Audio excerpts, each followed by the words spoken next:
All right. Now, over the years, I've made plenty of cartoons based on all the ridiculous things that have happened in my life. And as you may know, I am not a cover band. I don't do other people's stories. I only do my own. And I've had plenty of emails from people that have been like, "Oh, you should do the story about the time my Uncle Frank passed out with my Cocker Spaniel's paw in his mouth." And I'm always like, I don't know your weird Uncle Frank, and I don't know your weird little Cocker Spaniel. That's your story, not mine. I'm not doing it. Well, that's all about to change because today, I'm gonna do my first cover story. You see, this year, I had the chance to be a coach on a Pee Wee baseball team. And you might be sitting there like, really? Who the hell put this guy in charge of a bunch of 9 and 10-year-olds? Well, listen here, buddy, I can teach kids how to play baseball. I'm really good at coaching children, as a matter of fact. All right, as soon as that ball's hit, you need to run fast, okay? Super fast, like you just robbed a liquor store at knife point.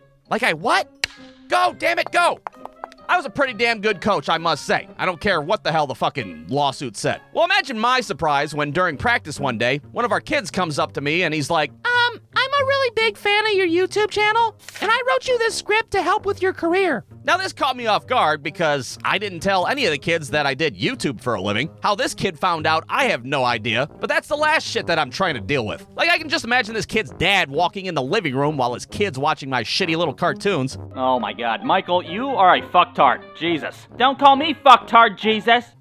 What the hell are you watching in here? Oh, it's okay. It's just my coach from Pee Wee Baseball. Oh, all right. Wait a minute, what the fuck? Yeah, no, that's not good. In fact, if your little ass is still watching this cartoon right now, knock it off and go do some homework or something. Now, I'm not gonna say this kid's name that wrote this script, obviously. I'm not gonna dox the poor kid. How fucked up would that be? But I will tell you what his nickname was, because, well, I gave every kid on the team an arbitrary nickname. And we had some pretty good ones on the team. We had, freshly baked donuts at first base, 3 blind Bryce out in left field. Hell, I called one kid Old Hickory all year long, and to this day, he has no idea why. And frankly, neither do I. It just sounded good at the time. I don't know. I'd be down at third base while he's up to bat. All right, Old Hickory, let's swing away. Here it comes, Old Hickory, right down the pipe. His parents are sitting on the bench completely baffled. What the hell is he calling our son? I have no idea, but I sure don't like it. Look, I'm the coach, all right? And if I want to call your kid by President Andrew Jackson's nickname, well, by golly, I'm gonna do it. Anyways, so this kid's nickname was the Madman. Now, why did I call him the Madman? Well, because this kid was like fucking 47 pounds and he was the smallest kid on the team. Having a nickname like the Madman gave him some confidence while he was at the plate. All right, Madman, swing away. This kid's crazy. I seen him fucking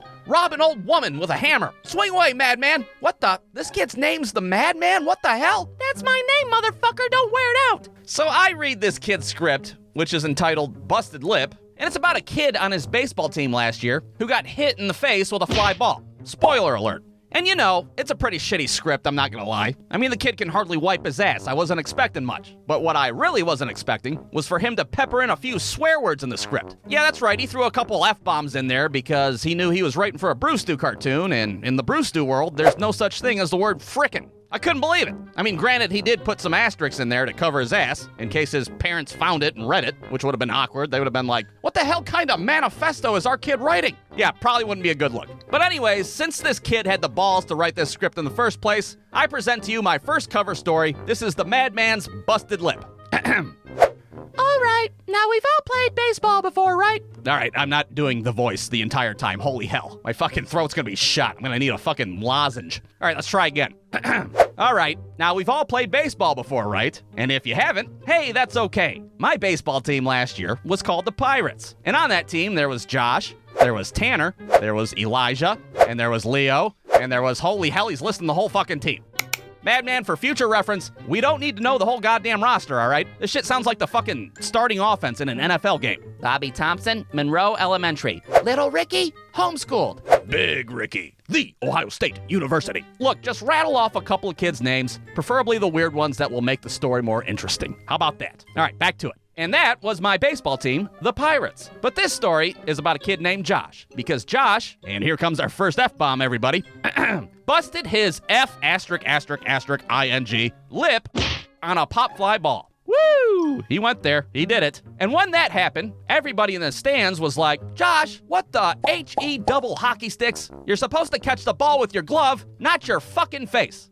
All right, time out real quick, because we just so happened to be at this game that he's talking about, and nobody that day was like, hey, you 9-year-old piece of shit, catch the ball with your glove, not your fucking face. High five, am I right? Ha ha. stupid ass? No, that shit's crazy, Madman. What are you talking about? Maybe that's what your ruthless ass was thinking about, playing third base over there. But everybody in the stands was just concerned about this child's general welfare. All right, sorry, just had to clear that up real quick. So now Josh is bleeding and he's crying like a baby. But eventually he calmed down, and then we started playing again. The end. Whoa, that was abrupt, wasn't it? Madman, you didn't quite stick the landing there, dude. But you know, I get it. Endings can be hard sometimes. Life's not always a goddamn Steven Spielberg movie, am I right? But hey, not bad for a first script. Everybody, give the Madman a round of applause.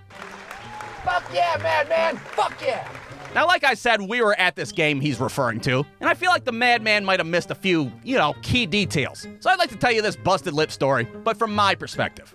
All right, it's a lovely summer day, and the Pirates are playing the, whoever the fuck they were playing. We're in the stands enjoying ourselves, watching shitty little kid baseball. Little Ricky on the other team hits a pop fly, and the center fielder decides to catch the ball with his teeth. And my God, the sound that it made sounded like a fucking golf ball hitting aluminum siding. It was like...